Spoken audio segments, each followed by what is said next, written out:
Салом алейкум, дуруди ба поён ба тамоми мардуми Тоҷикистон. Як видеонаворро дар YouTube тамошо кардам оиди як оилаи тоҷикистонӣ ва зани рус. Дар ин навор зан муроҷиат мекунад, ки пас аз 2023 кай ки шавҳарша депорт карданд аз Русия, и танҳо монд бо фарзандонаш ва дар Россия азобш доданд. Яъне мардуми худи рус ҳар гапи пасти баландӣ заданд, гуфтанд, ки ту чернилца ҳастӣ, ту бо дигар миллатҳо ҳамсӯҳбат мешӣ, хулоса шавҳарӣ кардагӣ ҳастӣ. Хулоса бисёр механданша, пасту баландӣ мекунанд, бо касе овозо мекунанд, ки фарзандоша дида наметавонад ва аз кумитаҳои давлатӣ мегӯянд, ки мо фарзандони шуморо аз дасти шумо мегирем. Ва ин зан бошад аз тарсша мегрезад аз Россия. Аз Россия ба Қазоқистон меравад, аз Қазоқистон ба Қирғизистон, аз Қирғизистон Тоҷикистон, яъне азоб мекашад бардоро.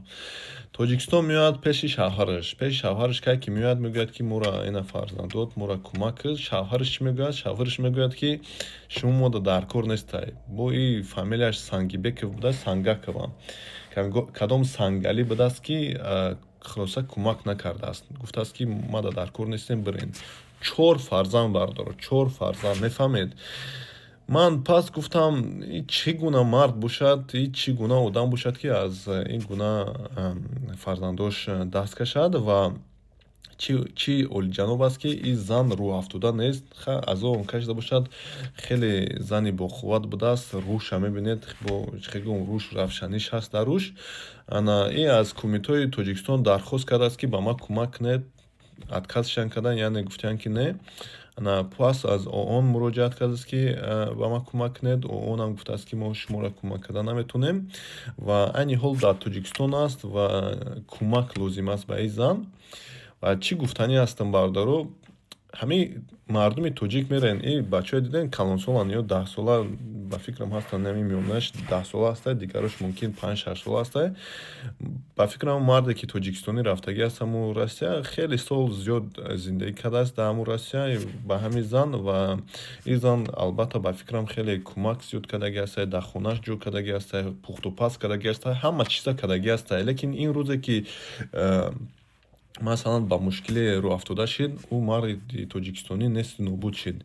Ин гуна намешавад. Инам як видеонавор пастӣ мезанад мардуми моро бардоро. Мефаҳмед? Ҳама механданд ба мардуми мо.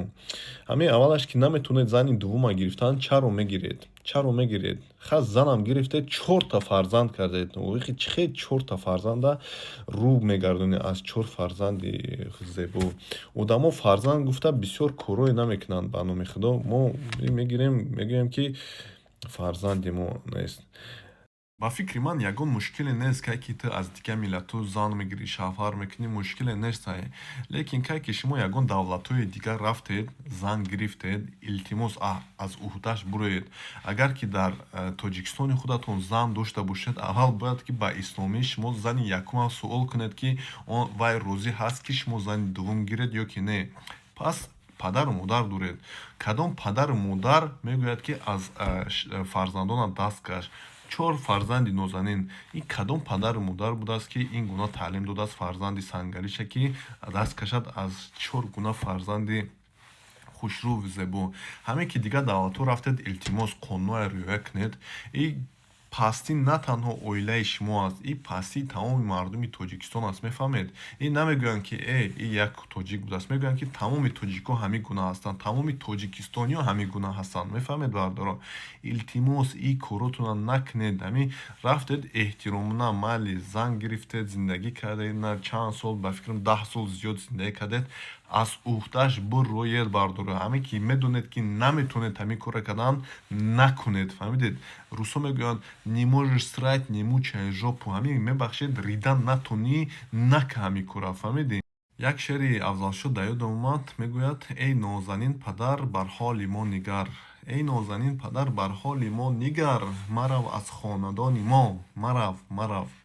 Илтимос падарон, илтимос бачаҳои тоҷикистонӣ, ин гуна корон накунед. Ин фарзандо пага калон мешаванд, мераванд, бо рӯи худтона боло мебардоранд. Агар ки шумо дастгиришон ҳозир накунед, пага бо душмани шумо мешаванд. Ҳамин корро накунед, ки пага ин фарзандон душмани шумо шаванд.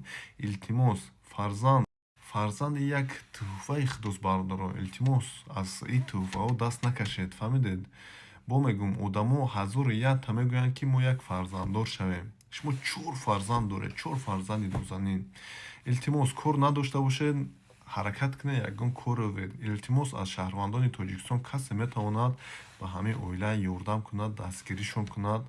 Мо ҳамин кӯмак кунем, як ҷомеаи мо бу барпо мешавад, бо ҳамин кӯмаки ҳамдигар мо одам мефаҳмидаре. Кӯҳ ба кӯҳ намерасад, одам ба одам мерасад, бародаро. Дар амони Худо бошед. ҳамин буд суханои ман. Бубахшед, агар ягон иштибоҳ карда бошам.